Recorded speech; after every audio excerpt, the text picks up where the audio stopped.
श्री सिद्धांत सरस्वती विजयते गौरीय गोष्ठीपति वंदे गुरुपद्वंद्वं भक्तबिंदसमन्वितं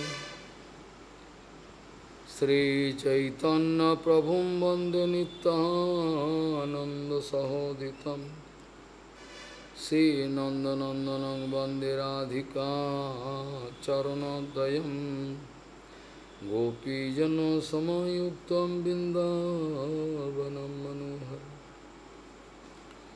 वाञ्छाकल्पतरुश्च कृपासिन्धुभ्यश्च पतितानं पावनेभ्यो वैष्णवेभ्यो नमो नमः।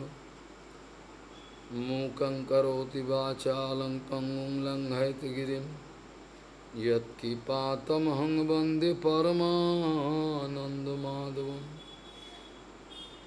वृन्दावै तुलसीदेव वै पिया वै केशवस्य च कृष्ण भक्ति पदे देवी सत्ववत्त्वयि नमो नमः।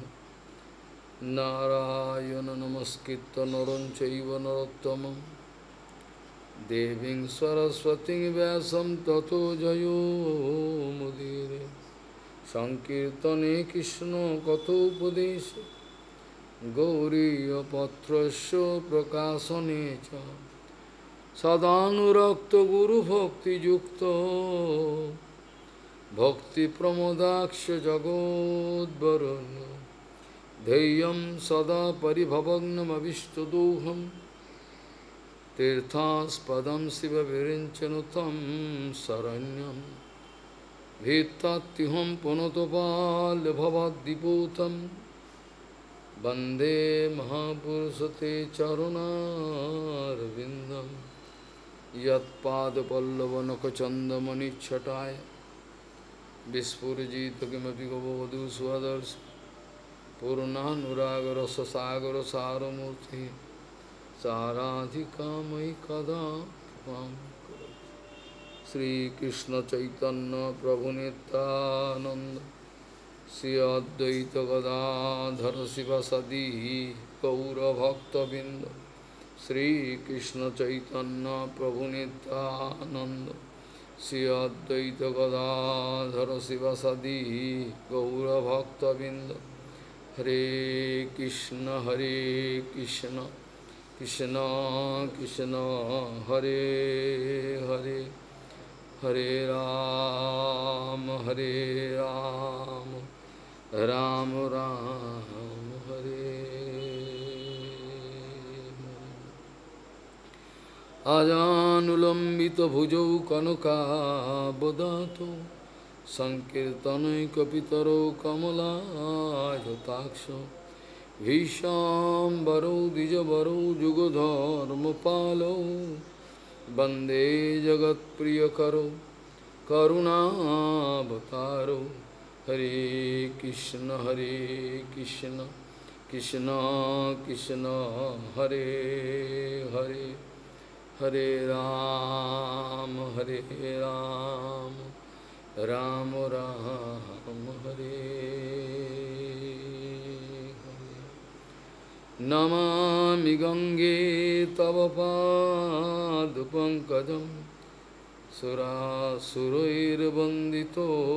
दिव्यरूपं भुक्तिं च मुक्तिं च ददासि नित्यं भावानुरूपेण सदा नरानं।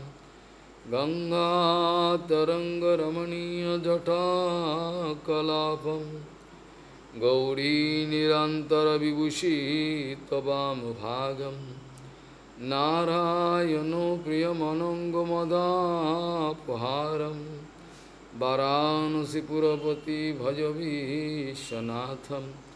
वागीशजुष्वदने लक्ष्मीर्यस्य च वक्षसि यस्यास्ति हृदये संवित् त्वं नृसिंहमहं भजे। हरे कृष्ण कृष्ण कृष्ण हरे हरे हरे राम राम राम हरे Srutasya pungsam suchira samasya nanjo sasuri virita atho tattad gunanu sapanam mukunda padar bindo hidayeshu jisham. Srutasya pungsam suchira samasya nanjo sasuri virita atho tattad gunanu sapanam mukunda padar bindo hidayeshu jisham.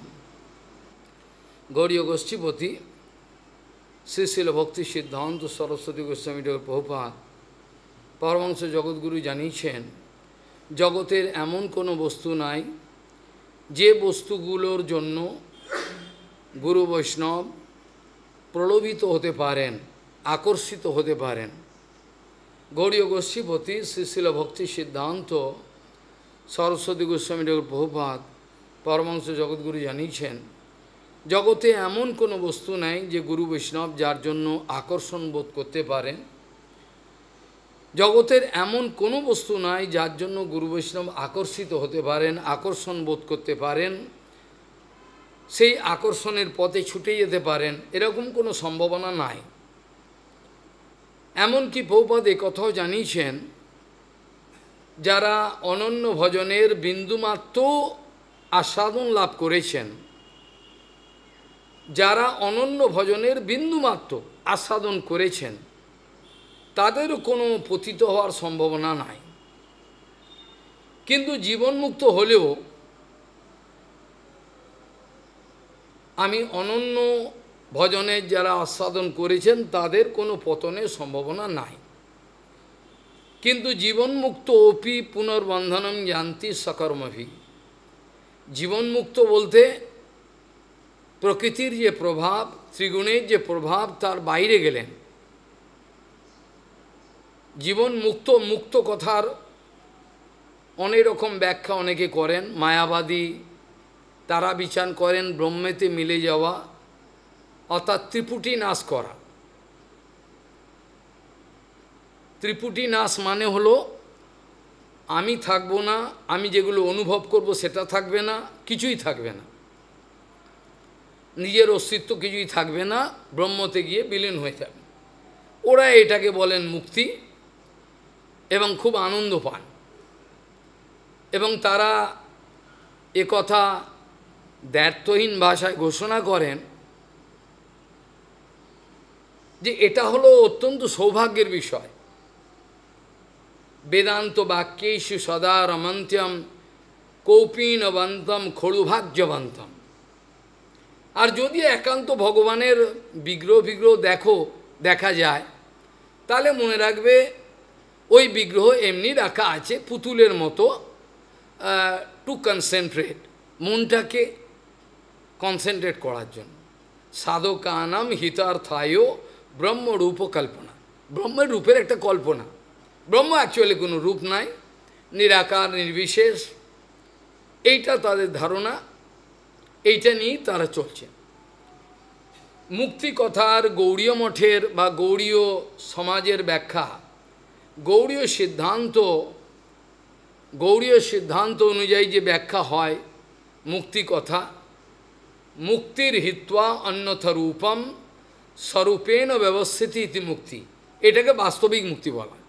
যদিও মুক্তি কথার preliminary কথা, preliminary conception যদি হয়, তাহলে প্রথম মানেটা হবে প্রকৃতির যে ত্রিগুণের প্রভাবের বাইরে যাও। কিন্তু ত্রিগুণের প্রভাবের বাইরে গিয়েও কিন্তু কোনো লাভ নেই। যদিও যায়, ত্রিগুণের প্রভাবের বাইরে ধরে নিলাম গেল, কিন্তু ত্রিগুণের প্রভাবের বাইরে গিয়ে কি করবে? What is his decision to do? সেখানে কি করবে? ত্রিগুণের প্রভাবের বাইরে যাওয়ার পর তার বক্তব্য কি করতে চায়? ত্রিগুণের প্রভাবের বাইরে গিয়েও কিন্তু পতিত হতে পারে, সেই কথাটাই বলল। ত্রিগুণের প্রভাবে বাইরে যাওয়াটাই বড় কথা নয়। আমরা মনে করি মায়া জয় করলে তো সবই হয়ে গেল, আরে বাবা মায়া জয় করে ফেলেছি, সব হয়ে গেল, এটা নয়। আমরা মনে করি আমরা মূর্খ, মায়া জয় করেছি আর কি তো হয়ে গেল, এটা নয়। মায়া জয় করার পরে আমরা এন্ট্রি পেতে পারি, আবার নাও পেতে পারি। মায়া জয় করার পরে আমি ভগবত ভজনের সুযোগ পেতে পারি। অর্থাৎ প্রভুপাদ বলতে চাইছেন, ত্রিগুণাতীত ভূমিকায় না গেলে কেউ হরিভজন করতে পারে না। হরি কোনো এই জগতের কোনো বস্তু নয় হরি, যে এই ধরনের আমার জড় কনসেপশন, জড় ধারণা, বিচার বুদ্ধি, চরিত্র, স্বভাব, শরীর, মন নিয়ে আমি হরিভজন করব। হরি তো এই জগতের কোনো বস্তু নয় যেটাকে এই জড় অবস্থায় আমি ভজন করে নিলাম, হবে না। অর্থাৎ মিনিমাম কোয়ালিফিকেশন হলো, হরিভজনের মিনিমাম কোয়ালিফিকেশন হলো নিদেন পক্ষে কম করে সে প্রকৃতি জয় করবে, তারপরে হরিভজন হতেও পারে আর নাও হতে পারে। কেন প্রকৃতি জয়ের পর যদি আমার বুদ্ধি খারাপ হয়, আমি যদি মায়াবাদীর বলে আমি ব্রহ্মকে প্রাপ্ত হব, তাহলে সেখানে কি হবে? দেবতারা বলছেন যে সেখান থেকে পতিত হয়ে যেতে পারি। অথাপিতে পদাম্বুজোদয় প্রসাদ লেশ অনুগৃহীত এবহি জানাতি তথ্যম ভগবান মহিম্নো ন চ একোপি চিরন বিচন্মান। আর একটা জায়গায় বলছেন যে যদি আরুহ্য কৃচ্ছে ন পরম পদম ততঃ পততি হত, আমি পরম পদ প্রাপ্ত হলাম, কিন্তু আমি যেহেতু ভগবত সেবা, ভগবানের সেবা যে নিত্য, ভগবানের ভক্ত নিত্য, ভগবানের ভক্তি নিত্য, ভগবান নিত্য, এই তিনটাকে ত্রিপুটি এটাকে নাশ করতে চায় মহাভারত। বোঝা গেল? ত্রিপুটি মানে কি? ভগবান, ভক্ত আর ভক্তি, যেটা তুলসীদাসজি মহারাজও একই কথা বলছে, ভক্তি ভক্ত ভগবান, হ্যাঁ, চতুর্নাম বপু এক, যেটা বলছেন। তাহলে প্রভুপাদ বলছেন এরা ত্রিপুটি নাশ করতে চাইছে, অর্থাৎ ভগবান, ভক্ত এবং ভক্তি, তারা এইটাকে নাশ করে দেবেন। কিন্তু বৈষ্ণবদের বিচারে ভগবানের সঙ্গে ভক্তের অচিন্ত ভেদাভেদ বিচার অনুযায়ী পার্থক্য অবশ্যই থাকবে। যদি পার্থক্যটা স্বীকার না করে তাহলে তো হবে না, তাহলে ভক্তি কী করে হবে? আমি ভগবান হলাম, ভক্তি ভগবান যদি তিনটের আলাদা অস্তিত্ব না থাকে, তাহলে কে কাকে ভজন করবে? ভজন করার তো কিছু রইল না। ত্রিপুটি নাশ মানে হলো এই তিনটেকে মিশিয়ে দাও, তাহলে আর কোনো সমস্যা নেই, আর কোনো ঝামেলা হবে না। এইটা হচ্ছে ব্যাপার। কিন্তু আরুহ্য কৃচ্ছেন পরম পদম ততঃ পততি অধ অনাদৃত যুষ্মৎ অঙ্গ্রয়। ভগবান আপনার চরণোদ্বয়কে নিত্য সেব্য, নিত্য সেবার বিষয়, আপনার যে চরণোদ্বয় এটা নিত্যকাল সেবার বিষয়। এমনকি আমরা ভগবানের ইচ্ছায়, গুরু বৈষ্ণবের ইচ্ছায় যদি গোলকধাম বৃন্দাবনে পৌঁছানোও যায়, যদি যায়, সেখানে গিয়েও গুরুদেবেরকে আমরা অবমাননা করতে পারবো না। সেখানেও আমার গুরুদেবের আনুগত্য করতে হবে, সেখানেও গুরুদেবের আনুগত্য আছে, ভগবানের সেবা আছে। আমাদের সেবা নিত্য, আমাদের সেবার কোনো মধ্যে কোনো রিটায়ারমেন্ট বলে কোনো কথা নাই। অনেকে চান অনেক সেবা করলাম গুরু বৈষ্ণব, এবার একটু রিটায়ারমেন্ট করবো, এবার ভালো করে থাকবো, কোনো যেন কেউ বিরক্ত না করে আমাকে, এটা রিটায়ারমেন্ট। আবার অনেকে বলেন গুরুদেবের সেবা করেছি, এখন গ্র্যাচুইটি পাবো, প্রভিডেন্ট ফান্ড পাবো, এগুলো সব পাবো, এগুলো সেবা করার একটা রিটার্ন আছে না, এটা আমি এখন নেবো, এত সেবা করেছি। এরা বাস্তবিক পক্ষে সেবক নয়, এরমভাবে সেবা হয় না। ভক্তি ভক্ত ভগবান এর নিত্য স্থিতি থাকবে, আছে, এটাকে নাশ করা যায় না। এরা যারা নাশ করতে চান তারা মায়াবাদী, আর কিছু নয়। আমরা আজকে সকালেই আলোচনা করছিলাম, এতৎ ঈশনম ঈশস্ব প্রকৃতিস্থপি তদ্গুণের নযুজ্যতে সদা আত্মস্থম যথা বুদ্ধি তদাশ্রয়। এইটি হচ্ছে ভগবানের ঈশত্ব। ভগবানের ঈশ্বরত্বটা কোথায়? ভগবানের যে ঈশ্বরত্ব এটা এইখানেই যে তিনি এই জগতে আবির্ভূত হওয়ার পরেও প্রকৃতির কোনো বিষয়ের সঙ্গে তার কোনো অ্যাটাচমেন্ট হয় না। এটা হচ্ছে স্পেশালিটি। ভগবান এই প্রাকৃতিক জগতে আবির্ভাব হওয়ার পরেও প্রাকৃতিক জগতের কোনো কিছুই তার সঙ্গে স্পর্শ হয় না। যদি ইচ্ছে করে লীলা করেন ভগবান, খিদে পেয়েছে, রাগ হয়ে গেল, এগুলো মনে রাখবে ইচ্ছে করে মনুষ্য লীলা করবার জন্য, ইচ্ছে করে মনুষ্য লীলা করবার জন্য। গৌরাঙ্গ মহাপ্রভু মাকে বলছে, মা আমাকে তুমি গঙ্গা পূজা সহ্য দাও, ফুল তু চন্দন যেগুলো থাকে, বড় দাঁড়া আমার ফুলটা তোড়ায় না, মালাটা আমি সঙ্গে সঙ্গে কী করলে সব ছিঁড়িয়ে কাঁদতে আরম্ভ করলেন, লুটিয়ে সব রেগে মেলে। এগুলো সব লীলা, এগুলো রাগ নয়, এটা ইচ্ছে করে করলেন। এগুলো মনুষ্য লীলা যখন করেন, এক্স্যাক্টলি মনুষ্য, তার আর ভাবনাই থাকে না যে আমি ভগবান। তার যদি ভাবনা থাকে আমি ভগবান, তাহলে তো মনুষ্য লীলাটা হবে না। এটা সম্পূর্ণ কন্ট্রোল করে যোগমায়া। যেই জন্য চৈতন্য চরিতামৃতে বলছেন, ভগবান শ্রীকৃষ্ণ বলছেন, কৃষ্ণদাস কবিরাজ গোস্বামী লিখেছেন, গোপিকাগণের সঙ্গে আমার যে প্রীতির সম্বন্ধ, এরা যে কি ভালোবাসে আমাকে, আমি যে তাদের কতটাই ভালোবাসি, এটা কিভাবে যে তারা আমার প্রতি আকর্ষিত, আমি তাদের প্রতি, সেটা আমি বলতে পারবো না। ভগবান বলছেন, কৃষ্ণদাস কবিরাজ গোস্বামী লিখছেন, আমিও না জানি, না জানে গোপীগণ, দুজনার মধ্যে যে কি হয়, তাহলে তিনি ভগবান হয়ে বলছেন আমি জানি না। আমিও না জানি, না জানে গোপিকাগণও জানে না, আর আমিও জানি না। আমাদের মধ্যে মিউচুয়াল একটা একটা অনন্য প্রীতি ভালোবাসা, এটাই জানে। তাহলে আপনি জানেন না, কে জানে? তাহলে আপনি তো ভগবান, অনন্ত ব্রহ্মাণ্ডে সব জানেন। কিন্তু এটার দায়িত্ব দেওয়া রয়েছে যোগমায়াকে। যোগমায়ার সঙ্গে, যোগমায়া অর্থাৎ শক্তি মত্তর অভেদ, এই তত্ত্ববিচারে ভগবানই জানছেন, আবার ভগবান জানেন না, দুটোই সিদ্ধ হয়। ভগবানের অচিন্ত লীলা এইভাবে হয়। ঠিক সেরকমভাবে যখন ভগবত ভক্তরা এই জগতে আবির্ভূত হন, তখনও ঠিক এই অবস্থাই হয়। ভগবানের ক্ষেত্রে যখন এটা প্রযোজ্য, ঠিক সেরকম ভগবত ভক্তের ক্ষেত্রেও একই ব্যাপার। ভগবত ভক্ত যখন এই জগতে আবির্ভূত হন, এই জগতের কোনো মায়া বা কোনো কিছুই তাকে স্পর্শ করতে পারে না।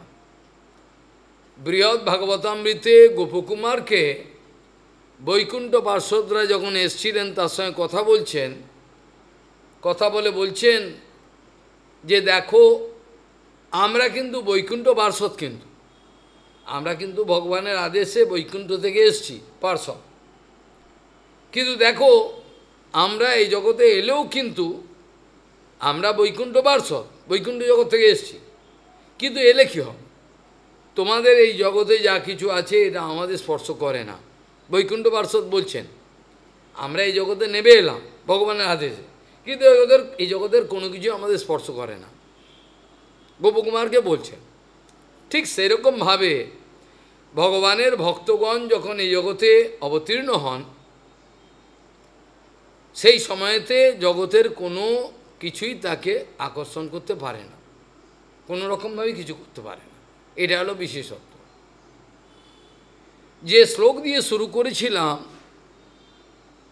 সেখানে ভাগবতী মহাপুরাণের 3য় স্কন্ধে বলছেন যে এত শ্রুতি স্মৃতি পুরাণ বা সেগুলো পড়বার আগেও ব্যাকরণ আদি পড়ে আমি দিগ্গজ পণ্ডিত হলাম। আমি দিগ্গজ পণ্ডিত হলাম কী জন্য? ভগবত প্রাপ্তির জন্য হলাম। কি আমি কি ভগবত প্রাপ্তির জন্য হলাম? বাস্তবিক পণ্ডিত কথাটা সব জায়গায় অ্যাপ্লিকেবল নয়। যার পণ্ডা বুৎপত্তি আছে, ব্রাইটনেস অফ হিজ ইন্টেলেক্ট, যে ভগবানকে ভগবত তত্ত্বকে গুরু বৈষ্ণব তত্ত্ব, ধাম তত্ত্ব, নাম তত্ত্ব সর্বাঙ্গীনভাবে উপলব্ধি করেছেন, তাকেই পণ্ডিত বলা যায়। যেটা উদ্ধবজি মহারাজকে ভগবান শ্রীকৃষ্ণ বলেছেন, যেটা আপনারা আগেও শুনেছেন, পণ্ডিত বন্ধমোক্ষবিদ, যে who is always aware about this point, how I can arrange my bonding and how I can get free of any bondage. এই বন্ধন থেকে আমি মুক্ত কি করে থাকতে পারবো, কোনো বন্ধন আমাকে স্পর্শ করতে পারবে না, এই বিচার যাকে আছে, ভগবান শ্রীকৃষ্ণ উদ্ধবকে বলছেন পণ্ডিত বন্ধমোক্ষবিদ। সেই পণ্ডিত উদ্ধব, যে কিসে বন্ধন হবে আর কিসে মুক্ত থাকতে পারবো, এই ব্যাপারে যে well award about this point. এছাড়া বাকি শত ব্যাকরণ পড়ো, শত মুখস্থ করো শাস্ত্র, কিচ্ছু হবে না। ভগবানের দোরগোড়া তো দূরের কথা, মায়া পারও হবে না। তথাকথিত পণ্ডিত ভগবানের দোরগোড়া তো দূরের কথা, মায়ার গণ্ডি পার হতে পারবে না। বিদ্যাসাগর মহাশয় হতে পারেন বিদ্যাসাগর, কিন্তু ভবসাগর তিনি পার হতে পারেন নাই। তিনি হতে পারেন বিদ্যাসাগর, আমরা অস্বীকার করি না, জড়জগতের বিদ্যাসাগর, জড়জগতের বিদ্যার তিনি সাগর, কিন্তু তাই বলে তিনি ভবসাগর পার হয়ে গেছেন সেটা নয়। ভবসাগর পার হতে পারেননি, ভবসাগর পার হতে তিনি পারেননি। তাহলে সেই বিদ্যা কি করব? সা বিদ্যা তৎমতিরি জয়া। ভগবানকে উদ্ধব প্রশ্ন হয়ে যাচ্ছে, বিদ্যা তাহলে কাকে বলে? ভগবান শ্রীকৃষ্ণকে উদ্ধবজি প্রশ্ন করে আছে, বিদ্যা কাকে বলে? ভগবান অল্প কথায় বলছেন, সা বিদ্যা তৎমতিরি জয়া, যার দ্বারা আমাতে মতি স্থির হয়। বোঝা গেল? যার দ্বারা আমাতে মতি স্থির হয়, এটাকে বলে বিদ্যা। বাকি কোনো কিছুকে বিদ্যা বলা যাবে না। শত পাণ্ডিত্য থাকুক, কিছু থাকুক, কিছু বলা যাবে না। এটা হলো বিদ্যার লক্ষণ। বাকি কাউকে বিদ্যা বলা যাবে না। অর্থাৎ এক কথায় বলা গেল যে সর্বাঙ্গীনভাবে ভগবত তত্ত্ব উপলব্ধি করে, অর্থাৎ আবার সেই একটাই কথা, সেটা যে যিনি নামতত্ত্বেতে প্রতিষ্ঠিত হন নাই, সে যদি হাজার বক্তৃতা দিতে পারেন, তাকে বাস্তবিক সাধু বলা যাবে না। বাস্তবিক সাধু হলো না সে। যিনি নামতত্ত্বেতে প্রতিষ্ঠিত হন নাই, যিনি নামেতে আনন্দ পাচ্ছেন না, নিশ্চিত জেনে রাখবেন সে বদ্ধজীব। এগুলো সব সায়েন্টিফিক একটা ডকুমেন্ট বহুবার দিয়েছেন, এগুলো বাইরের কেউ দেবে না। বৃন্দাবনের রাস্তায় রাস্তা ভাগবত কথা হচ্ছে, তারা এইসব বলতে পারবে না, তারা জানেই না। যার নামেতে অগাধ আনন্দ স্ফূর্তিপ্রাপ্ত হচ্ছে, নামের মহিমা যিনি জানতে পেরেছেন, তাকেই একমাত্র বলা যাবে, আর বাকি কেউ পারবে না। হরিকথা সবার পক্ষে সম্ভব নয়।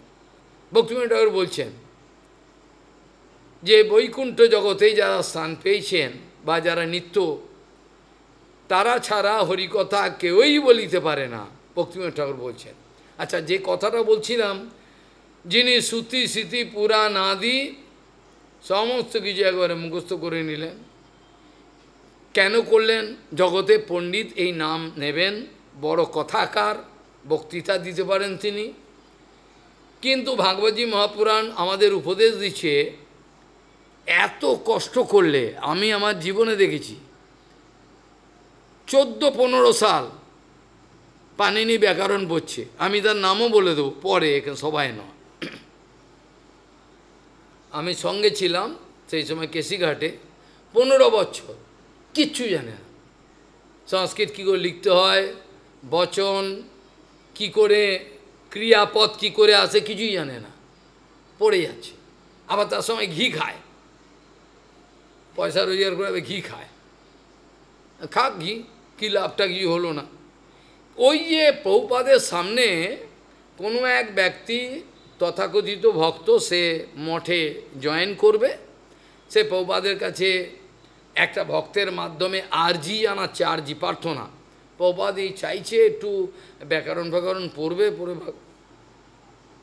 আশ্চর্য কথা, প্রভুপাদের অন্তঃকরণ সব দেখতে পায়।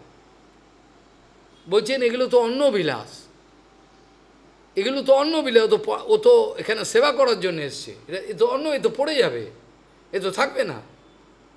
আবার অন্যজনকে আমাদের গুরুপাদ বন্ধুকে ন্যায় সুধা মাস্টার রেখে দিয়েছেন, 2-3 জনকে ন্যায় সুধা পড়াচ্ছেন, তার আবার পেমেন্ট দেন প্রভুপাদ। বুঝুন এবার কি বলবেন। তাহলে তিনি বুঝতে পারেন অন্তর্দৃষ্টিতে কার মধ্যে অন্নবিলাস আছে, কে হরিকথা বচন করে পয়সা রোজগার করবেন, নাম খ্যাতি অর্জন করবেন, কে হরিভজন করতে, ভগবান সব জানে, সব গুরু বৈষ্ণব বুঝতে পারেন, সেই জন্য সেভাবে করেন, সেই জন্য করেন।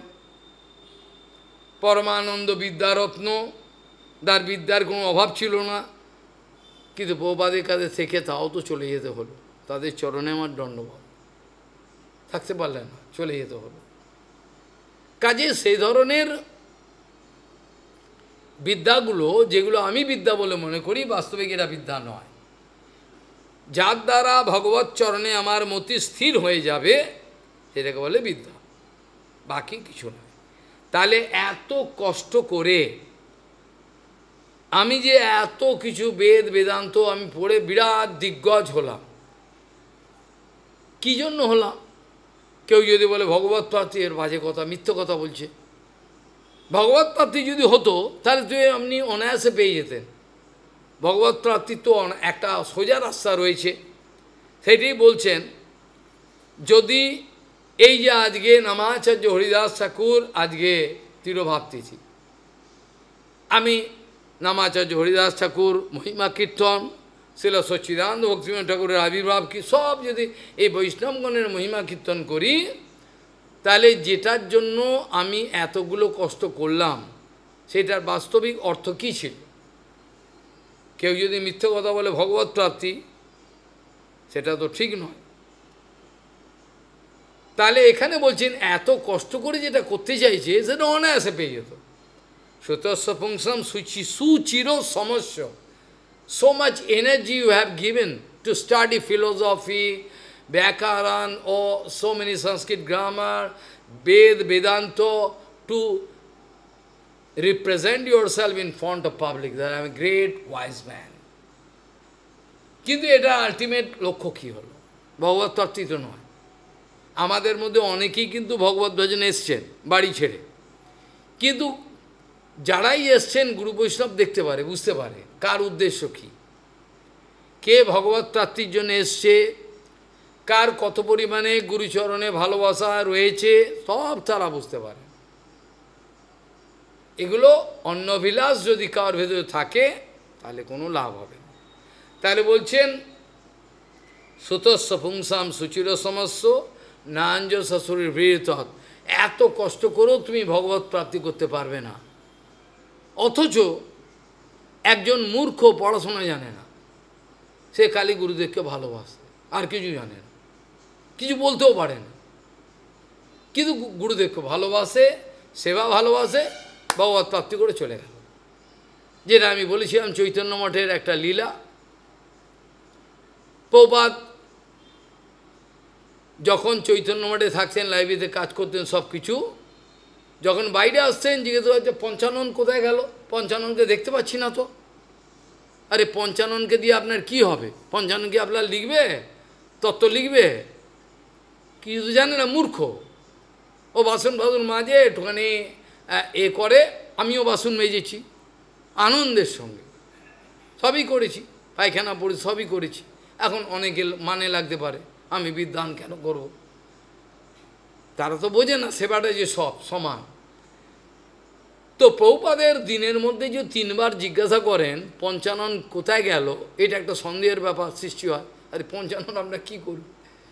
পঞ্চানন তো পড়াশোনায় জানে না, কিন্তু প্রভুপাদ জানেন পঞ্চাননের আমার প্রতি ভালোবাসা বিরাট, সে আমাকে দেখলেই কাঁপতে থাকে আনন্দে, এত আনন্দ হয়। এটা প্রভুপাদ বোঝেন।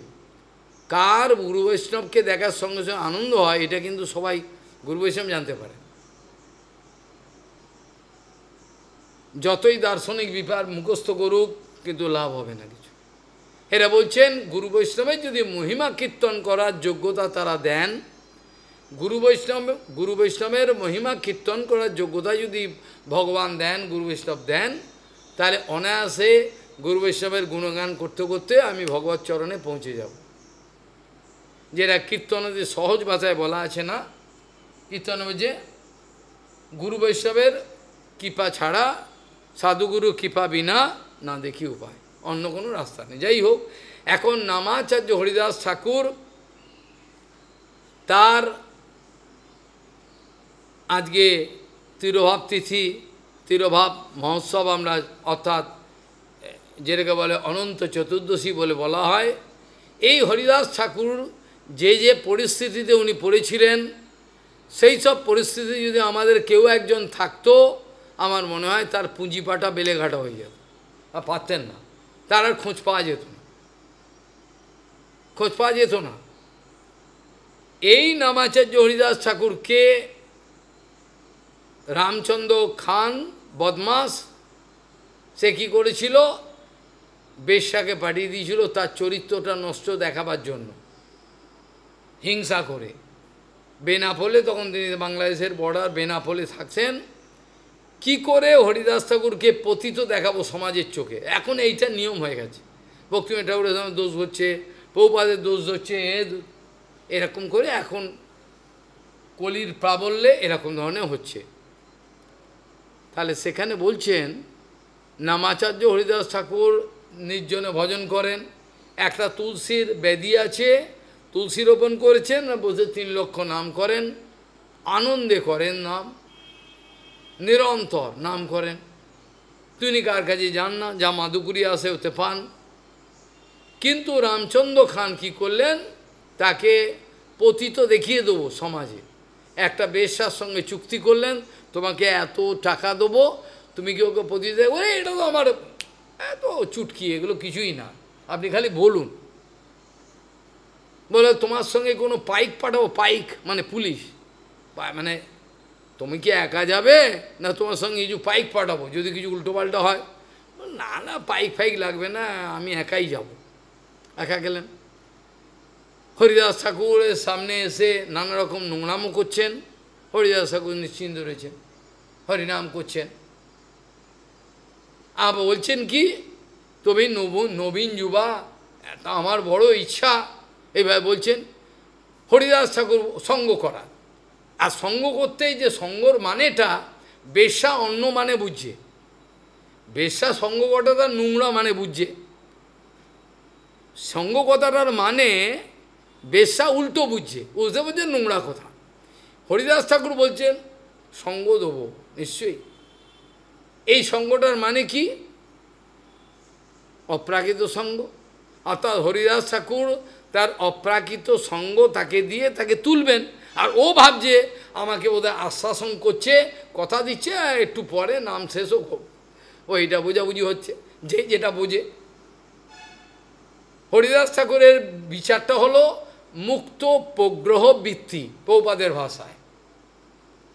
অর্থাৎ একটা শব্দের পসিবল যত মিনিং হতে পারে, তার মধ্যে এই মিনিংটা হচ্ছে টপমোস্ট, বুঝে গেল? এ গেলে মুক্ত প্রগ্রহবৃত্তি। এটা হচ্ছে বিদ্যৎ রূঢ়িবৃত্তি, আর ওটা হচ্ছে অবিদ্যৎ রূঢ়িবৃত্তি। অর্থাৎ বেশ্যা going to understand according to his understanding. বেশ্যা বুঝছে, ও ঠিক বুঝছে, কিন্তু ওর বিচারে ও বুঝছে। কিন্তু হরিদাস ঠাকুরের বিদ্যাৎ রূঢ়িবৃত্তি, সে বিদ্যাতে ও বুঝছে সঙ্গ মানে আমার ষড়বিধ প্রীতিলক্ষণম, এইটা বুঝছে। দদাতি প্রতিগিন্নাতি পৃচ্ছতে গুহ্যমাখ্যাতি ভুইন্তে ভূয়াতে ষড়বিধ, এইটা হরিদাস ঠাকুর বুঝছে। তাই হরিদাস ঠাকুরের দোষ কী? হরিদাস ঠাকুর ঠিকই বুঝছে, ও বুঝছে উল্টো। হরিদাস ঠাকুর নাম করতে করতে যখন সকাল হয়ে গেল, বেশ্যা তোরে গেল, তুমি কথা দিলেন, কথা দিলে তুমি আমাকে, কি করব, আমার তো নামের, আমি তো ব্রত গ্রহণ করি, নাম হলো না, কালকে হবে, কোনো কালকে হবে। আবার গেল, আবার গিয়ে কালকে এলো, এসে ওই একই তুলসীকে প্রণাম করলো, দেখো সৌভাগ্যটা কি, তুলসীকে প্রণাম করলো, হরিদাস ঠাকুর প্রণাম করেছে, বেশ্যা কিন্তু তুলসীকে প্রণাম করেছে, হরিদাস ঠাকুর প্রণাম করেছে, করে এবার বসেছে হরিদাস ঠাকুরের চরিত্র নষ্ট করে। তাহলে 3 দিনের মধ্যে একদিনও পারল না, উল্টে কি হলো, 3 দিন রহি বেশ্যার ফিরি গেল মন। 3 দিন এরম সঙ্গে হরিদাসের থাকতে থাকতে তার অপ্রাকৃত দর্শন, তার নাম করা, হরে কৃষ্ণ, এগুলো ঢুকছে তো কানে, নির্মল হৃদয় হয়ে গেল, সঙ্গে সঙ্গে কেঁদে পায়ে পড়ল, আমি এই কারণে এসেছিলাম হরিদাস ঠাকুর, আমি আগেই জানি, আমি আগেই চলে যেতাম, খালি তোমার জন্য, তোমাকে বাঁচাবো বললে আমি রয়েছি, এ কথা আমি আগেই জানি, আমি চলে যেতাম, আমি যাইনি খালি তোমার জন্য। যাকে এখন স্নান করে এলো হরিদাস ঠাকুর, সেখানে তাকে নাম দিলেন, নামাচার্য হরিদাস তাকে নাম দিলেন, তাকে ওখানে রেখে গেলেন, তুমি এইখানে আমার জায়গায় থেকে এবার নাম করো। এই একটা পরীক্ষা হলো হরিদাস ঠাকুরের। দ্বিতীয় পরীক্ষা আপনারা হয়তো শুনেছেন, কালনার মল্লিকের 22 বাজারে তাকে মারা হয়েছিল, তার দোষটা কী ছিল, হরিনাম। তাতে হরিদাস ঠাকুর কী বলছিল, সেদিন আমার লেখাতে লিখছিলাম, দেহ যদি যায়, খণ্ড খণ্ড যদি হয়, প্রাণ যদি যায়, তথাপি আমি এই বদনে হরিনাম আমি ছাড়ব না। 22 বাজার তো দূরের কথা, 1 বাজারে তোমাদের মারলে মরে যাব, শঙ্কর মাঝে চাবুক হয়ে গেল। এবার হরিদাস ঠাকুরকে যে 22 বাজারে মারা হলো, তারপরেও কিন্তু হরিদাস ঠাকুরের প্রার্থনাটা কি হলো দেখুন, এবার চিন্তা করে, এত মারলো, মেরে ফেলবে, তারপরে হরিদাস ঠাকুরের প্রার্থনা হলো, প্রভু এরা জানে না, এরা আমার দ্রোহেতে যেন এদের শাস্তি দেবেন না কিছু, চিন্তা করুন, এত মারার পর মেরে ফেলবে, ফেলে দেবে মেরে, কিন্তু তারপরেও হরিদাস ঠাকুর প্রার্থনা করছেন যে প্রভু এদের আমার দ্রোহ করছে এরা, তাতে যেন এদের কোনো দোষ দেখবে, এরা অজ্ঞান, জানে না, এটা প্রার্থনা, তাদের মঙ্গল প্রার্থনা করছে।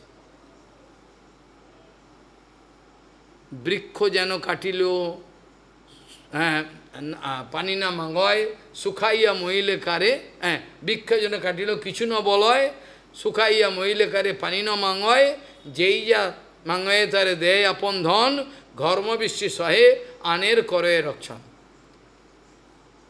তাহলে হরিদাস ঠাকুরকে কি বৃক্ষের সঙ্গে তুলনা করব? কার সঙ্গে তুলনা? বৃক্ষের থেকে অধিক, যার জন্য লেখা হয়েছিল তৃণাদবী শুনেছিল, তররপি সেই নয়, তররিব নয়, প্রপাত অ্যাপ্রুভ করেছিলেন, প্রপাতে ঠিক কথা বলেছে, ঠিক কথা বলছি। যদিও আমরা জানি জড়জগতে বৃক্ষের থেকে, যদিও আমরা জড়জগতে জানি বৃক্ষের থেকে অধিক সহনশীলতা কাউর থাকতে পারে না, আমরা জানি তো, অহো এইসাম বারম জন্ম, ভগবান শ্রীকৃষ্ণ সখাগণকে বলছে। কিন্তু এখানে প্রভুপাদ বললেন না, বৈষ্ণবের সহনশীলতা বৃক্ষের থেকে অনেক বেশি, কারণ বৃক্ষ তো কাউর জন্য প্রার্থনা করতে পারবে না, কিন্তু বৈষ্ণব এত মার খাওয়ার পরেও প্রার্থনা করছে এদেরকে রক্ষা করো। তো এই প্রসঙ্গেতে আমরা দেখতে পারি যে সত্যি বৃক্ষের থেকেও অধিক সহনশীলতা।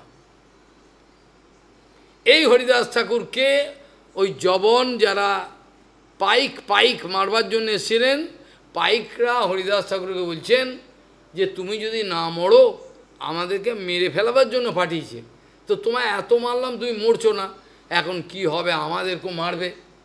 তাই নাকি, আমি বেঁচে থাকলে তোমাদের মারবে, এই দেখো আমি মরি বলে কি করলেন, হঠাৎ এমন লীলা করলে যেন মরে গেছে। তোমাদের দুঃখ হবে আমার জন্য, আমি না মরলে তোমাদের মারবে ওখানে, ঠিক আছে তা তখন আমি মরছি, দেখো না হয়ে কী করলেন, নিশ্চেষ্ট হয়ে গেলেন। সরি, ওরা দেখলো শ্বাসফাস কিছু বলছে না, শুধু মরে গেছে বোধহয়, ভালোই হলো। একে এক কাজ কর, গঙ্গাতে ফেল, অসৎ গতি হবে, ওদের নিয়ম, গঙ্গাতে ফেললে অসৎ গতি হবে, ফেলে গঙ্গাতে ফেলে দেবে এটাকে, আর কিছুকে মাটিতে কবর দিলে তো সদ্গতি হবে আমাদের মতো, একে গঙ্গায় ফেলে দে, এলে ভালো হলো। গঙ্গা এবার ভাসতে ভাসতে হরিদাস ঠাকুর কী করলেন, শান্তিপুরে এসে তার লাগলো, শান্তিপুরে উঠলেন। তিনি তো মরেননি, ভগবান তাকে রেখেছেন। মহাপ্রভু যেমন অনেক লীলা করতে করতে এমনও তো একেবারে নিঃশ্বাস বইছে না, আমাদের সর্বমঠে যে জগন্নাথ মন্দির যেটা হয়েছিল, কী ব্যাপার মরে গেল নাকি? শেষে কি করলেন, একটা রুই তুলো নিয়ে এসে নাকি রেখে দেবো, এই আস্তে আস্তে চলছে, বোঝা যায় না বেঁচে আছে, যাক বেঁচে আছে। এইরকমভাবে হরিদাস ঠাকুর প্রাণ পেলেন। আর ওই পারে গিয়ে সেখানে শান্তিপুরের পরে স্টপেজ ফুলিয়ার গঙ্গার তীরে একটা গুফার মতো ছিল, সেইখানে গুফাতে গিয়ে নাম করতে আরম্ভ করলেন। নাম করতে, সেখানেও নিস্তার নেই। সেখানে কি করলেন, মায়াদেবী এলেন। মায়াদেবী এসে চারিদিক আলো করে এলেন, এসে হরিদাস ঠাকুরের সামনে প্রার্থনা করলেন, পরীক্ষা করলেন। পরীক্ষা করার পর বললেন, স্বীকার করলেন, আমি মায়াদেবী, আমার মায়া কেউ জয় করতে পারে না আজ পর্যন্ত। শেষে কি করলেন, হরিদাস ঠাকুরের থেকে হরিনাম গ্রহণ করলেন মায়াদেবী, হরিনাম পেলেন। নামাচার্য হরিদাস সম্বন্ধে বলা হয় তিনি ব্রহ্মা, আবার প্রহ্লাদ, অনেক কিছু, ঋচিকমণির পুত্র, অনেক কিছু বলা হয়। আমাদের গৌর গণদের জীবিকায় সমস্ত বলা আছে। যাই হোক, এখন প্রশ্ন হলো, এত পরীক্ষা, দেখুন একটা ভগবত ভক্তের জীবনে যদি একটা পরীক্ষা হয়, ওরা ফেলে ঠেলে পালাবে, আর আমার দরকার নেই, বাড়ি গিয়ে থাকতে পারবে না। কিন্তু ওরা জানে না ভগবত ভজনের রাস্তার প্রত্যেকটা পদে পদে তাকে পরীক্ষা দিতে হবে। পরীক্ষা না দিয়ে ভগবান তাকে গ্রহণ করেছেন, গেঁজাঘুরি কথা। ভগবান যাকে গ্রহণ করেন তাকে পরীক্ষা করে গ্রহণ করেন, ঠুকে পিটে দেখে। কলসি আনতে যান, মাটির কলসি আনতে যান, জানেন মাটির কলসি আনতে কী করেন, কলসিটা নিয়ে টং টং করে দেখেন তো। মাটির কলসি যদি কিনতে কেউ যায়, কি করে, মাটির কলসি টং টং না ভ্যাট ভ্যাট হচ্ছে, এটা দেখেন। ভগবান ওই জন্য কী করবেন, সব ঠুকে পিটে দেখিয়ে ঠিক আছে মাল সলিড কিনা, মাল ঠিক আছে কিনা, এই মাল চলবে কিনা, না অচল মাল, তবে নেবেন, না নেবেন না, ভগবান নেবেন না। এই জন্য ভগবত ভজনের পথে যত বিপদ আসবে, যত পরীক্ষা আসবে, তত ভগবত ভক্তের ভেতরে আশার আলোচন। প্রভুপাদ বলছেন, যখনই নেগেটিভ বিষয়গুলো আসছে, তখন জানতে হবে পজিটিভ জিনিসটা আসতে চলেছে। যখন আমার জীবনে সব কিছু নেগেটিভ, আরে এত কষ্ট, ও ধৈর্য ধরতে পারছে না, এবার আসল দিনটা আসছে তোমার জীবনে, এটা ভাবতে পারছে না, প্রথমে হেরে গেল, হবে না, ও চলে গেল, ধৈর্য নাই। তাহলে হরিদাস ঠাকুরের জীবনে পরীক্ষার পর পরীক্ষা। প্রথম কথা, তিনি মুসলিম কুলে আবির্ভাব হয়েছিলেন। আর চৈতন্য চৈতন্যতে বলছেন, জাতি কুল আদি নিরর্থক বোঝাইতে জন্মাইলেন হরিদাসে যবন কুলেতে। জাতি কুল এগুলো কিছু যায় আসে না, এগুলোর দ্বারা হরিভজন হয়ে যায় না। জাতি কুল বিদ্যা, দেখতে সুন্দর, অনেক কিছু টাকা পয়সা আছে, মালকড়ি, হরিভজন হয়। হরিদাস ঠাকুরকে নিচুকুলে জন্মগ্রহণ করালেন ইচ্ছা করে। রঘুনাথ দাস গোস্বামীকে এমন একটা কুলে, বৈশ্যকুলে জন্মগ্রহণ করালেন, ঠিক আছে না? ওই যে হড়ু কি, ওই যে মহাপ্রভু পার্ষদ ঝরু ঠাকুর, তাকে নিচু করে কি, সব ভগবানের কৃপা ভক্ত। কিন্তু আমাদের কাউর যদি ঘৃণা আসে, ওনার উচ্ছিষ্ট খাবো, এটা আমি বড় কুলের, হ্যাঁ হয়ে গেল। খালি উচ্ছিষ্টকে, রঘুনাথ দাস গোসাইয়ের জ্ঞাতি সম্বন্ধে খুঁড়ো কালিদাস, ও উদ্ধার হয়ে গেল। খালি উচ্ছিষ্টকে, ওর ভজন হলো উচ্ছিষ্ট, নাম করেন, আর যেখানে যেন উচ্ছিষ্ট মুখে বড় বিশ্বাস, উচ্ছিষ্টে পার হয়ে গেল। এইভাবে হরিদাস ঠাকুরের জীবনের পরের পর পরীক্ষা। এবার তিনি যে গুফাতে রয়েছেন, সেখানে সমস্ত বৈষ্ণবরা তাকে দর্শন করতে আসেন, কিন্তু থাকা যায় না, গায়ে জ্বলে, গরম। হরিদাস ঠাকুর যে আপনার গুফাতে এলে এত গা জ্বলে কেন? হ্যাঁ, মনে হয় কোনো সাপ ফাপ আছে ভেতরে। সাপ আছে আমি তো জানি না, আমার তো গরম লাগে না, আমার তো গা বলছে এখানে ঢুকলেই গা জ্বলে, গা জ্বলে যায়। বলছে আমি তো এতদিন আছি, আমার তো গা জ্বলছে না, কিছু হয় না। তো যাই হোক, হরিদাস ঠাকুর কী করলেন, একদিন প্রার্থনা করলেন, কোনো মহাশয় এই গুফা কি আছেন? কোনো মহাশয় কি এই গুফাতে আছেন নাকি? যদি থাকেন তাহলে আপনি থাকুন, আমি চলে যাই। আর যদি আমি থাকি তাহলে আপনাকে, না তো একসঙ্গে থাকা যায়, বৈষ্ণবরা আসতে পারছে না, কষ্ট পাচ্ছে।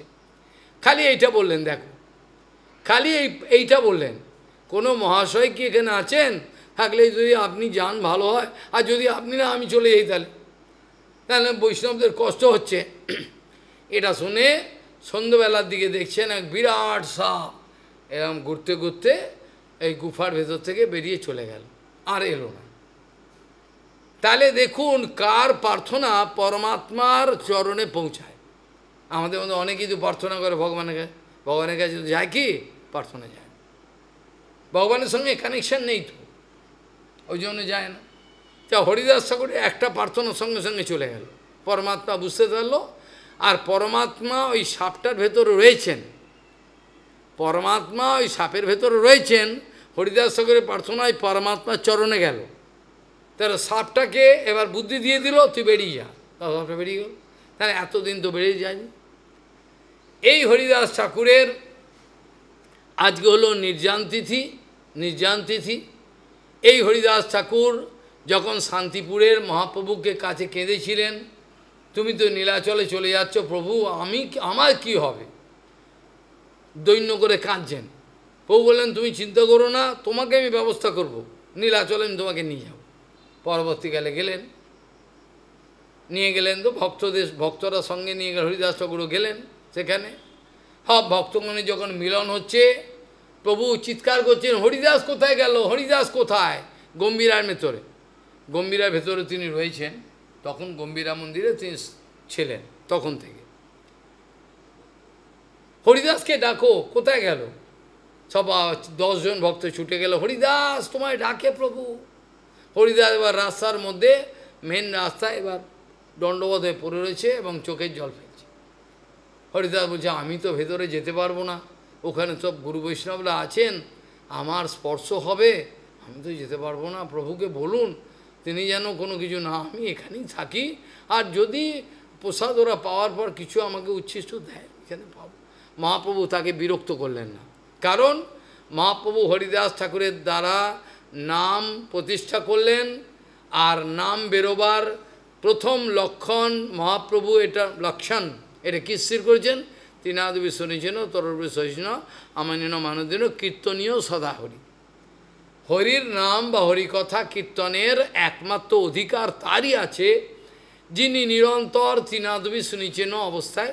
বাইরে বোঝা যাবে না, বাইরে সন্তোষের সঙ্গে কড়া কথা বলছে, কেশব মহারাজ কড়া কথা, কিন্তু ভেতরে যে দৈন্যের সাগর, এটা যে ভালোবেসে বলছেন এটা বুঝতে পারেন। মিষ্টি কথা বলা মানেই যে তৃণাদবি, এটা নয়, আমাদের অনেকের ভুল ধারণা। তাহলে হরিদাস ঠাকুরের দ্বারা, রূপ সনাতনের দ্বারা, রঘুনাথের দ্বারা তিনি জগতে প্রমাণ করলেন তৃণাদবি কাকে বলে। তৃণাদবি কাকে বলে দেখে নাও। তোমাদের যদি তৃণাদবি সম্বন্ধে কোনো সন্দেহ থাকে, তৃণাদবি কাকে বলে দেখে নাও। এই আমার হরিদাসকে দেখো, আমার রূপ সনাতনকে দেখো, বুঝতে পারবে তৃণাদবি কাকে বলে, তাহলে বুঝতে পারবে। তাহলে তৃণাদবির একটা মন গড়া একটা ফিলসফি দাঁড় করাবে, এইটি তৃণাদবি, ভালোই আছে, খাবো দাবো নরকে যাবো, ভালোই আছে। পৌপাদের কথা, খাবো দাবো থাকবো, খাবো দাবো থাকবো, ভালোই আছি আমরা, এইটা হলো কথা। তাহলে হরিদাস ঠাকুরের দ্বারা তিনি দৈন্য কাকে বলে প্রচার করলেন, হরিদাস ঠাকুরের দ্বারা নামের মহিমা জগতে প্রচার করলেন, এবং মহাপ্রভুর গণের মধ্যে সর্বশ্রেষ্ঠ সম্মান কাকে দিলেন? যাকে আপনারা বলেন যবনকুলে আবির্ভাব হয়েছেন হরিদাস ঠাকুর। হরিদাস ঠাকুরের ওপরে সম্মান কেউ পাননি। কেন? বলছি উনি তো নামাচার্য বানিয়ে দিয়েছেন, নামের ওপরে তো কিছু নেই, নামের ওপরে কিছু আছে কি নেই, তা সেই নামের আচার্য ওনাকে করে দিয়েছে। তাহলে মহাপ্রভুর গণের মধ্যে এত বড় টাইটেল আর কাউকে দেওয়া হয়নি, এত বড় উপাধি, এত বড় সম্মান, এত বড় ডেজিগনেশন একমাত্র হরিদাস ঠাকুর। সেই হরিদাস ঠাকুরের দৈন্য দেখে মহাপ্রভুর বক্ষ বিদীর্ণ হয়, বক্ষ বিদীর্ণ হয়েছে। তুমি সংবরণ করো দৈন্য, তোমার দৈন্য দেখে আমার বক্ষ ফেটে যায়, সহ্য করতে পারি না, আমি জানি, রাখো রাখো। হরিদাস বলছেন আমি ভেতরে যেতে পারবো না, দেখুন আমার স্পর্শ হয়ে যাবে। মহাপ্রভু তার অনুমোদন করলেন যে জগৎবাসী যা, মহাপ্রভু কি অনায়াসে বলতে পারতেন এই ডেট যে আমি রাখছি নিয়ে আসো, ইচ্ছে করে করলেন। এর দ্বারা লোকে দৈন্য কাকে বলে জানুক, আমার হরিদাসের দ্বারা। তারপরে মহাপ্রভু কি বললেন, তুমি আমার এই গম্ভীরা এই মন্দিরের সামনে একটা জায়গা আছে ভালো, সুন্দর বাগান চারিদিক, খুব ভালো, সমুদ্রে স্নান করবে, ওখানে নাম করবে, আমি প্রতিদিন তোমার সঙ্গে দেখা করব। দেখুন প্রতিদিন সেইখানে কোথায় স্নান দেওয়া হলো, ওই যেখানে সিদ্ধ বকুল বলি, সিদ্ধ বকুল, ওইখানে হরিদাস ঠাকুরকে স্নান দিলেন। রোজ হরিদাস ঠাকুরের রান্না করতে হয় না, মহাপ্রভু যে প্রসাদ পান গোবিন্দের দ্বারা সেই প্রসাদ রোজ পাঠিয়ে দেন হরিদাস ঠাকুরের কাছে, নিজের উচ্ছিষ্ট, যে উচ্ছিষ্টের একটা কণা ব্রহ্মা শঙ্কর দাও দাও করে কাঁদে। ওই জন্য জগন্নাথ মন্দিরেতে সমস্ত দেবতা শঙ্কর থেকে সবাই রয়েছেন, প্রভু উচ্ছিষ্ট পাবেন। প্রসাদ বেরোলেই কাশী বিশ্বনাথ পায় প্রসাদ, লোকনাথ সব পায়, সব প্রসাদ চলে যায়। তাহলে কত বড় করুণা! হরিদাস ঠাকুরের কাছে বলা রয়েছে মহাপ্রভুর আদেশ যে আমার যে প্রসাদ থাকবে সেই প্রসাদ যেন হরিদাস পায়, যেন শাসিয়ে সেই পাতা নিয়ে গিয়ে দিতেন। আর রোজ জগন্নাথ মন্দিরের দর্শনের পর যা কিছু প্রসাদ পেতেন, ছুটা পান থেকে আর যা কিছু পেতেন সব নিয়ে গিয়ে হরিদাস কেমন বলো, এই নাও, হরিদাসকে প্রসাদ দিতেন নিজে হাতে। কল্পনা করতে পারেন, অনন্ত ব্রহ্মাণ্ডের মালিক লক্ষ্মীপতি, যার চরণ রাধারানী সেবা করেন, সব সে অনায়াসে সেখানে যাচ্ছে, গিয়ে তাকে রোজ দেখা করে। একদিন হরিদাস ঠাকুরকে মহাপ্রভু বলছেন, হরিদাস কেমন, কি বোঝো, কেমন আছো? বলে প্রভু আমার শরীর ভালো আছে, অসুস্থ বুদ্ধি মন, আমার শরীর ভালো আছে কিন্তু অসুস্থ বুদ্ধি মন।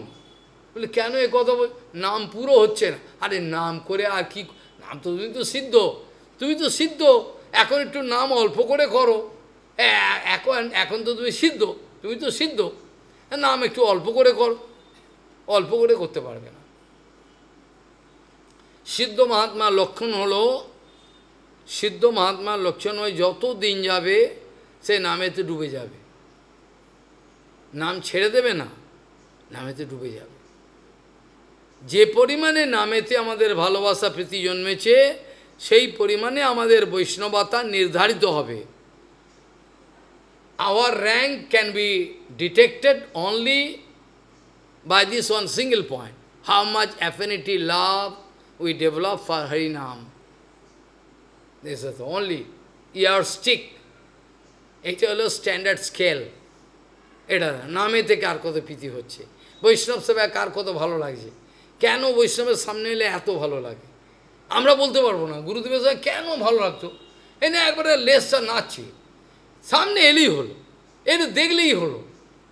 সত্যগোবিন্দ মহারাজ যে কোনো বৈষ্ণবের সামনে কী আনন্দ, একে জড়িয়ে ধরতাম, একে আদর করে, বাচ্চা ছেলের মতো, কী আনন্দ, সেই সব ভালোবাসাগুলো মনে পড়ে।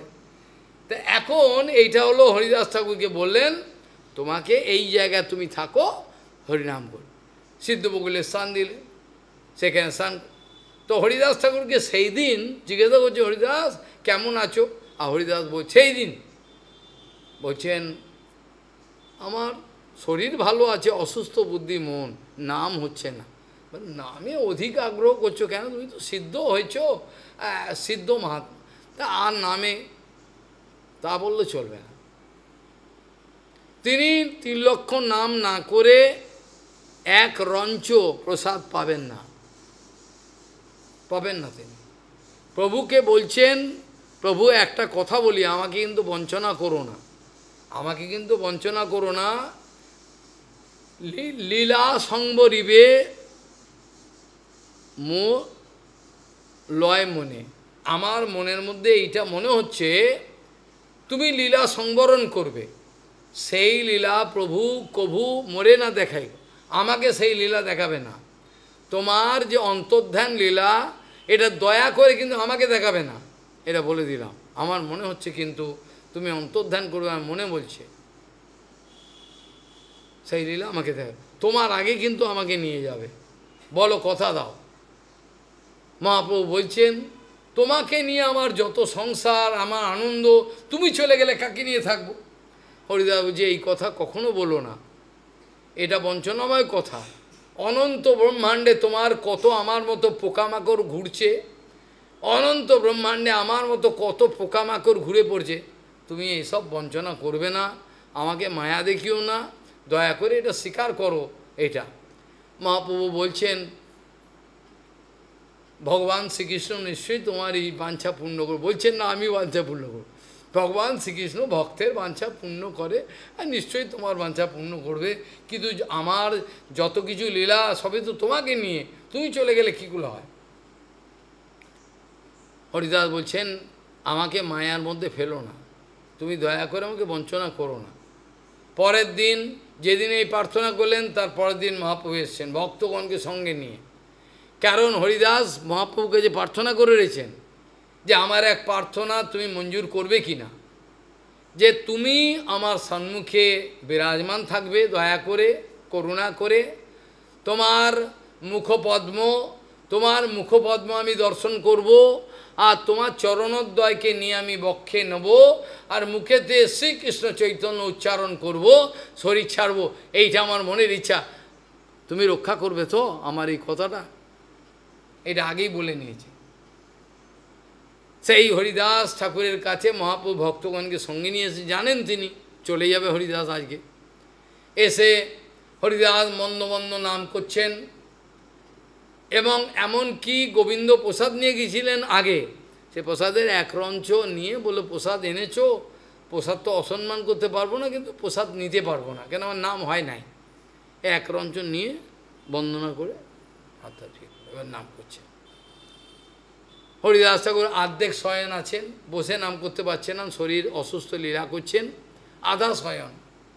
আর মহাপ্রভু এসছেন, এসে হরিদাস সাবিরের সামনে বসলেন, তিনি চরণোদ্বয় তার ইচ্ছা অনুযায়ী দিলেন, বক্ষে স্থাপন করলেন, যেমন ভক্তিপ্রমোদ পুরী গোস্বামী করেছিলেন প্রভুপাদের চরণোদ্বয়, উনিই করেছিলেন। একটা ইজি চেয়ারে শুয়ে রয়েছেন, কাপড়ের যে চেয়ার, তার কাপড়ের চেয়ার, এবং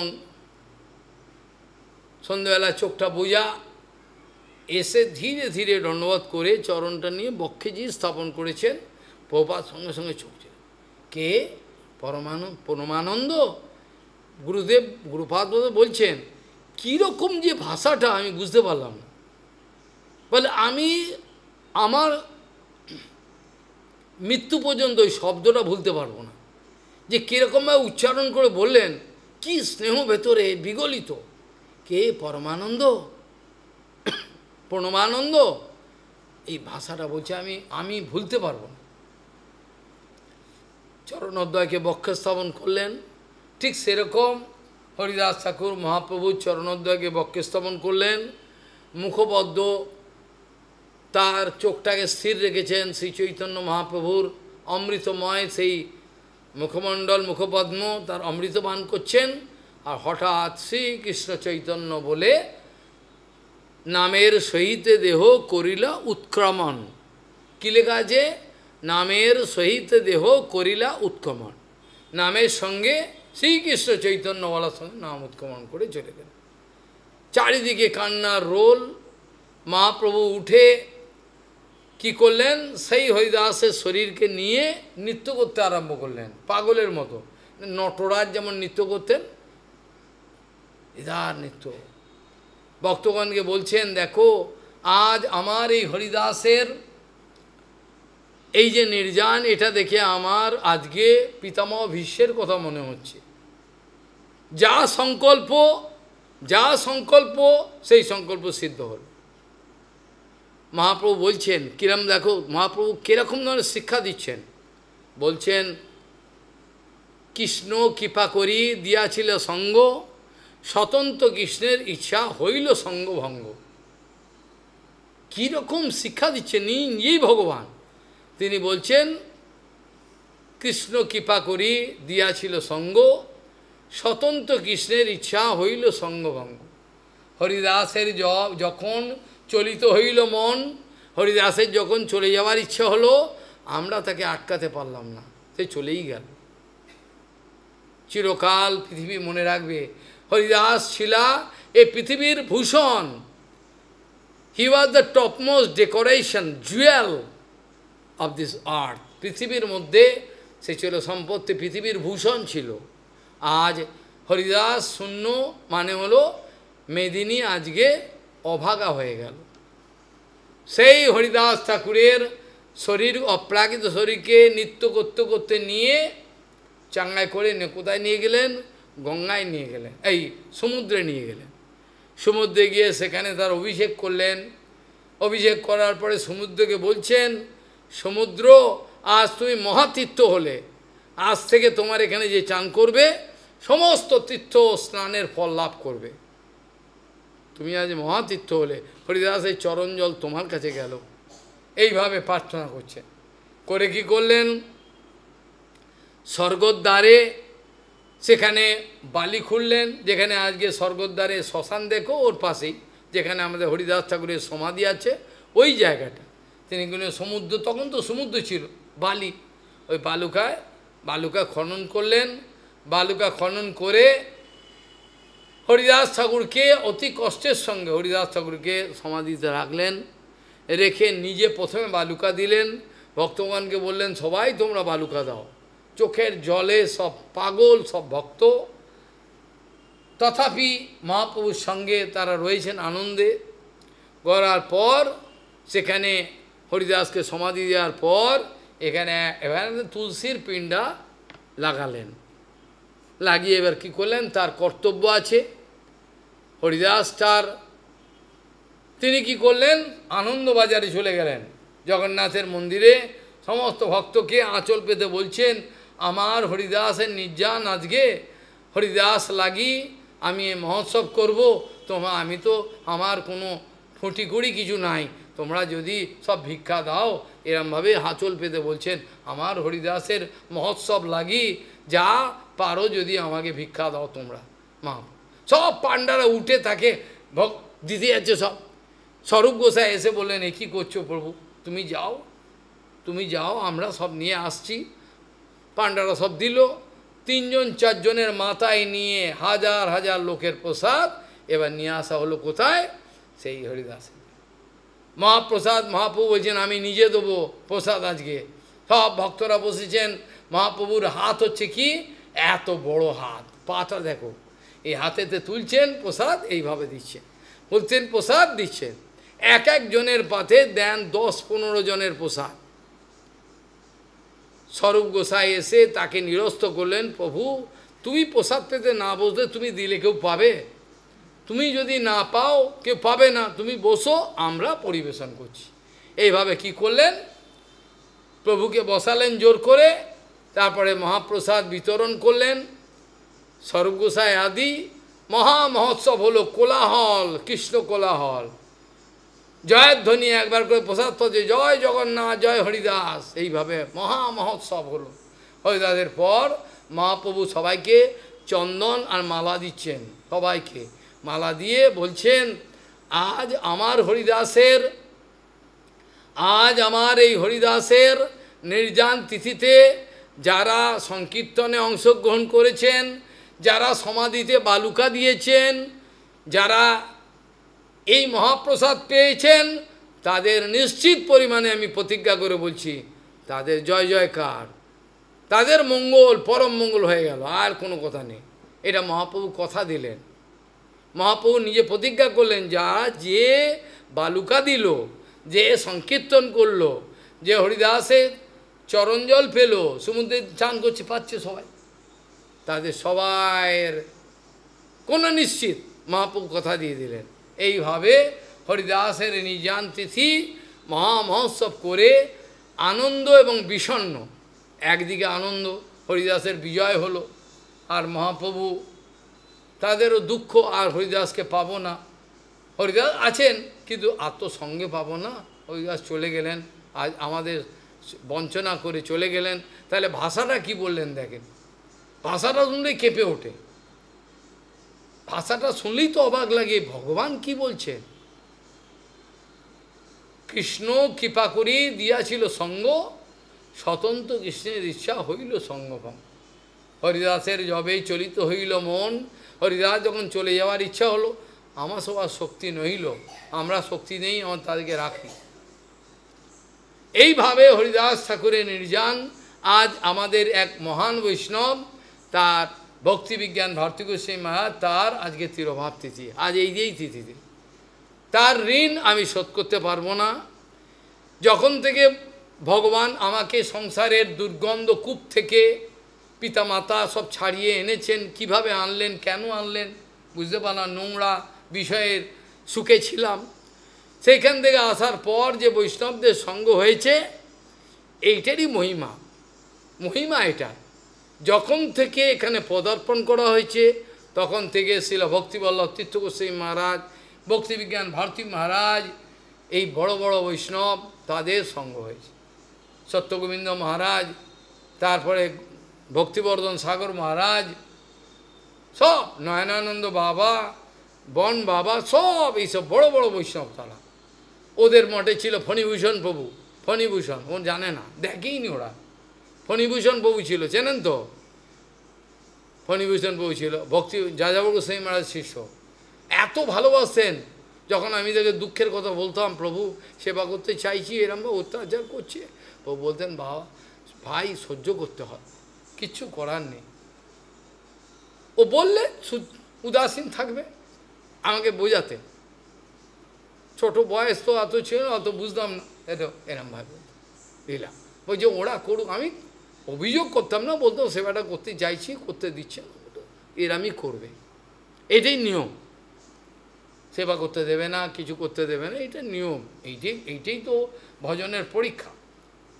তারপর উনিও চলে গেলেন, সবাই চলে গেল আস্তে আস্তে, ভালো ভালো বৈষ্ণব ছিল সমস্ত, এখন শূন্য, বাজার পুরো শূন্য, কোথায় যাব, কার কাছে গিয়ে দূরে চোখের জল ফেলবো আর চরণের ধুলিটা মাথায় নেব, সে আর তো কার কাছে যাব, দুটো কথা মনের কথা বলবো, সে সব আস্তে আস্তে চলে গেছেন মেদিনী শূন্য।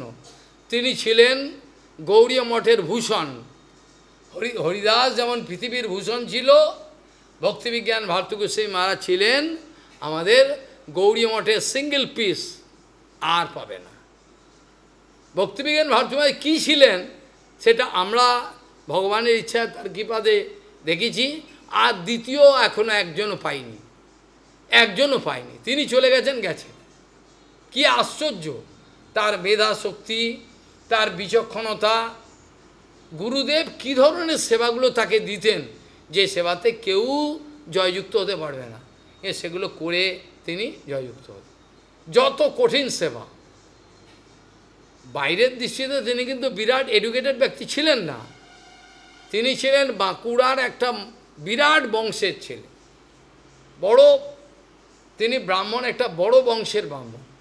তার এমন নিয়ম ছিল, যদি কেউ প্রসাদ পেতে বসেছেন, তিনি ভালো করে শুনুন, তিনি নিজে মুখে বলেছেন, ভালোবাসতেন, এবং শুধু ভালোবাসতেন না, সমস্ত আমার লেখা ফেখা অনুমোদন করে। হ্যাঁ, আজ পর্যন্ত একটা ঘটনা ঘটেনি যে আমার কোনো লেখাকে উনি বলছেন এটা পরিবর্তন করুন সিদ্ধান্ত, ব্যাসাসনে বসে বলছি, কোনো দিন। আশ্চর্য, মিরাকল। আমার কাছে কিছুই থাকতো না, নিঃস্ব আমি।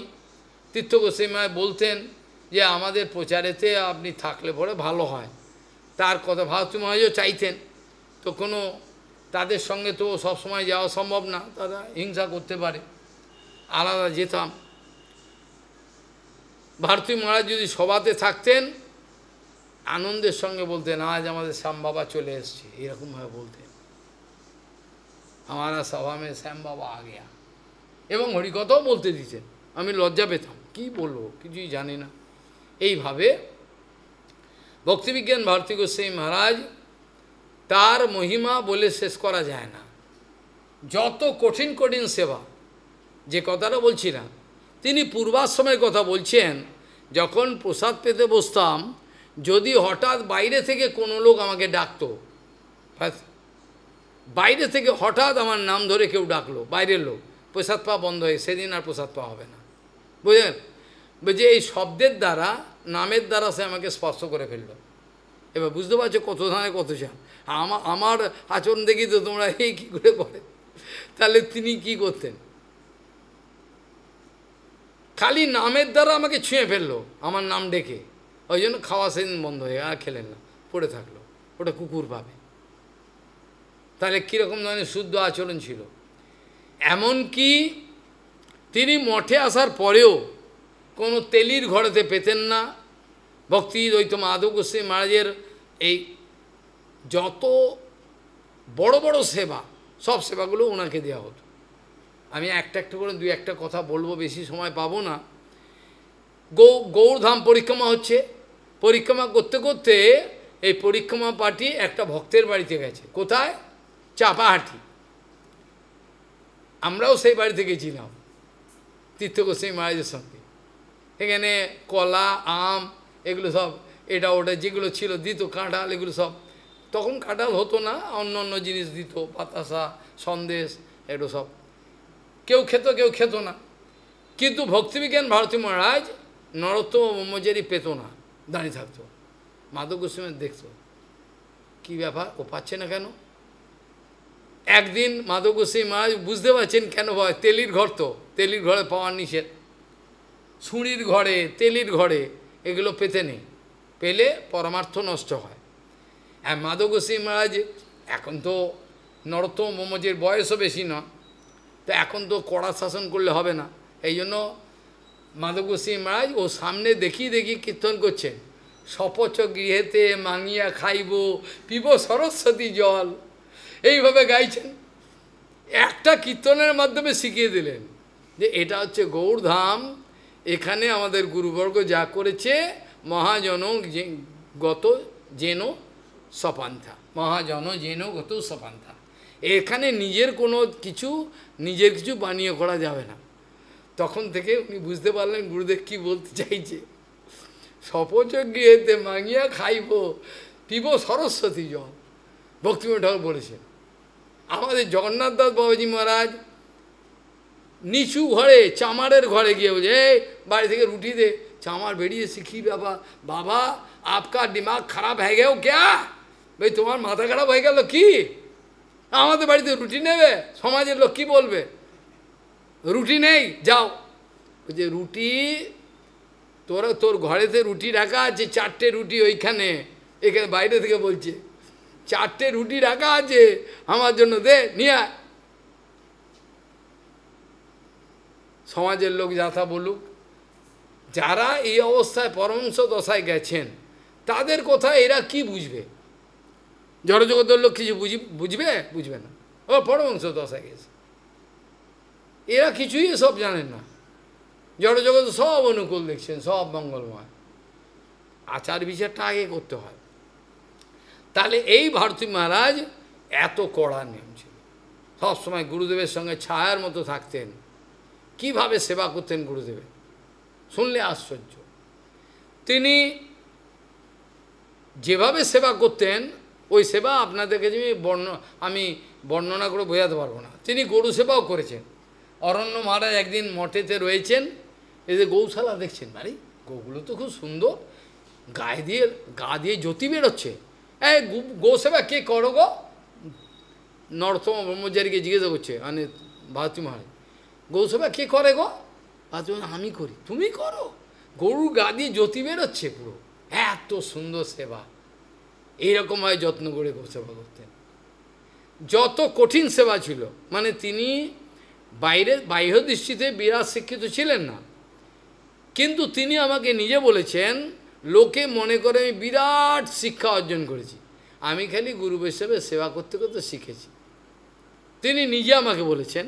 প্রত্যেকটা লোক মনে করে আমি বেদান্ত সব পড়েছি, কিচ্ছু পড়বার সুযোগ পাইনি। খালি গুরু বৈষ্ণবের সেবা করতে করতে যা আমাদের গুরু বৈষ্ণবের কৃপাতে স্ফূর্তিপ্রাপ্ত হয়, এগুলোই বলবার চেষ্টা করি। যত মঠ কনস্ট্রাকশন হয়েছে, বেশিরভাগ মঠ আমাদের এই ভারতী মহারাজের বিচারে।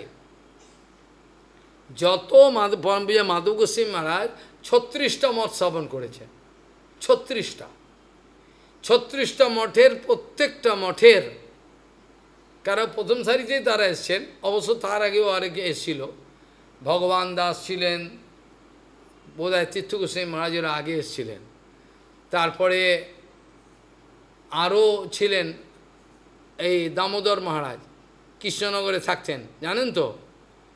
আমি যখন বৃন্দাবনে থাকতাম, সেখান থেকে এলেই তার কাছে আগে তিনি খুব ভালোবাসতেন, ওখানে কদিন থাকতাম, হরিকথা বলতে বলতেন, অসুস্থ তিনি, সেই দামোদর মহারাজ তাদের থেকেও আগে এসছে, দামোদর মহারাজ ভারতী মহারাজ আগে এসছে, তীর্থ গোস্বামী মহারাজেরও আগে এসছেন, ভগবান দাস ছিল, যে তুজ্জাস্বামী মহারাজ হয়েছেন, ওরা আগে এসছেন। যাই হোক, ভারতী মহারাজ আসবার পরে ভালো বংশ থেকে এসছেন, সুন্দর, আস্তে আস্তে বুঝতে পারলেন, ধীরে ধীরে এগুলো লীলা। তিনি যত প্রধান প্রধান সেবা, যত কনস্ট্রাকশান, আপনি কল্পনা করতে পারবেন না। দেরাদুনে যদি যান, দেরাদুনের মঠটা থেকে আপনার চোখ চড়ে, কী করে হলো মঠ, এইটুকু জায়গা। আপনি যদি পরম পূজ্য সন্ত গোস্বামী মহারাজের মঠে যান নীলাচলে, আপনার মাথা খারাপ হয়ে যাবে যে এতটুকু জায়গার মধ্যে মঠ হলো কী করে। সন্ত গোস্বামী মহারাজ একদিন বলছেন নরোত্তম প্রভুকে, প্রভু আপনাকে কিন্তু এইখানে দায়িত্ব নিতে হবে, এমনভাবে করতে হবে যে, বলছেন মজা করে, নাট্য মন্দিরও থাকবে, ভক্তগণও থাকতে পারবে, আবার বিগ্রহের মন্দিরও থাকবে, সবও রহিব, তা করতে হবে, তোমাকে ব্যবস্থা করতে হবে। ভারতী মহারাজ কী করলেন, প্ল্যান করলেন ভালো করে, যে কীভাবে করলে ভালো। আপনি যদি এখনও না যেয়ে থাকেন, গিয়ে দেখবেন যে ওইটুকু জায়গার মধ্যে প্ল্যান করে করলেন, এই মন্দির থাকবে, নাট্য মন্দির থাকবে, ভক্তরা কোথায় থাকে, আশ্চর্য। দেরাদুনে রাস্তা থেকে, মেন রাস্তা, দেরাদুনে জমি অত্যন্ত দাম। আমি ওখানে ভারতী মহারাজের সঙ্গে তীর্থ অনেকবার ওখানে ছিলাম, হরিকথা আলোচনা আদি, আশ্চর্য। তিনি কি প্ল্যান করলেন, যদি জমিটার মন্দির বড় করতে চায়, তাহলে আর জায়গা থাকবে না, ছোট জায়গা তো।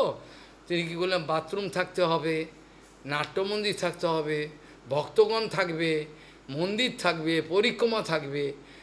এই কী করে হয়, এত রান্নার জায়গা থাকবে। কি করলেন, আপনি অবাক হয়ে যাবেন। সে মন্দিরেতে, মন্দির গ্রাউন্ড ফ্লোরে একটা করলেন ব্যবস্থা, রাস্তা থেকে, মেন রাস্তা থেকে সিঁড়ি তুলে দিলেন দুটো, এরকম তুলে উঠে, অর্থাৎ যারা রাস্তা থেকে যাবে মন্দিরে উঠে যাবে, এখান থেকে উঠে যাবে, মন্দিরে গিয়ে ঢুকে যাবে। আর যারা নিচে, তারা ভক্তগণ ভেতর দিয়ে মন্দিরে যেতে পারে। তাহলে প্রত্যেকটা জায়গা, দোতলায় থাকলো মন্দির, একতলায় রান্নার ঘর, ভক্তদের থাকার জায়গা, দোতলা তো সব। কি আশ্চর্য ব্যাপার, এত ছোটো জায়গা সব করে দেবে।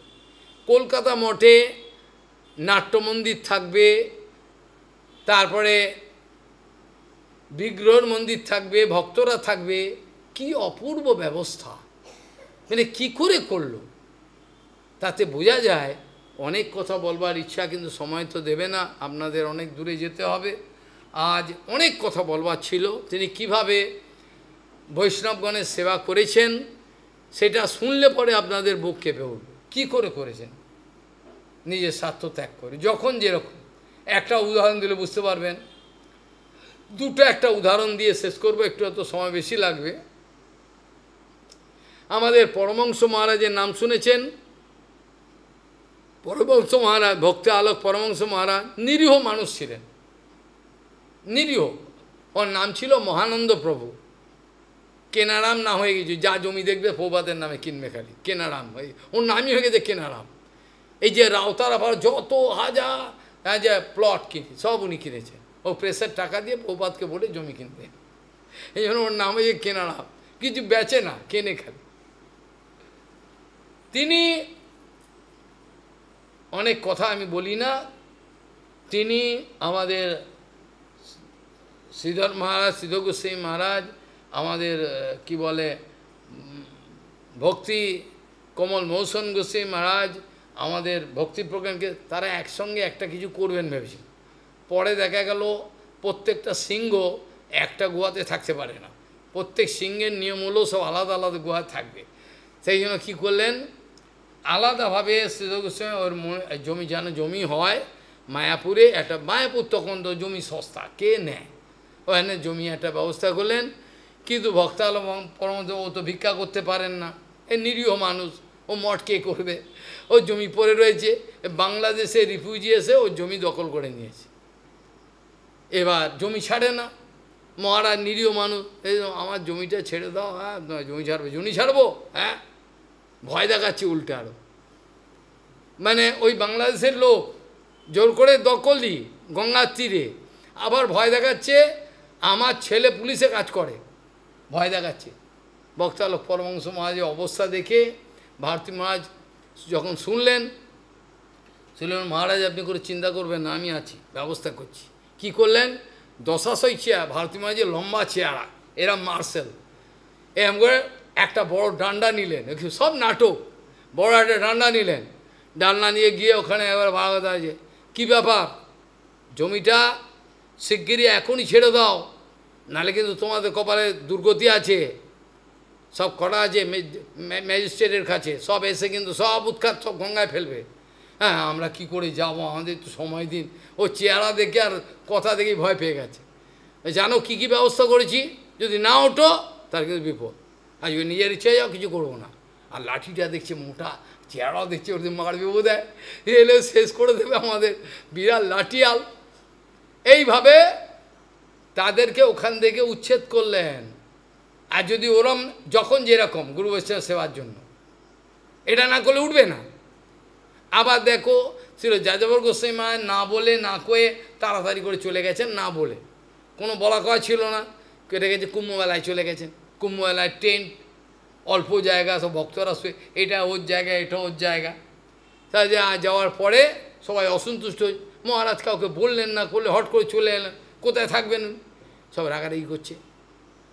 ভারতী মহারাজ আপনারা কি মাথা খারাপ হলো, একটা বৈষ্ণব এসছেন, কত করু সৌভাগ্য আমাদের যে তিনি এসছেন কৃপা করতে, আপনাদেরকে কেউ বলেছে আপনাদের শোয়ার জায়গাটা দিতে, আপনারা কেন এই ধরনের মন্তব্য করছেন,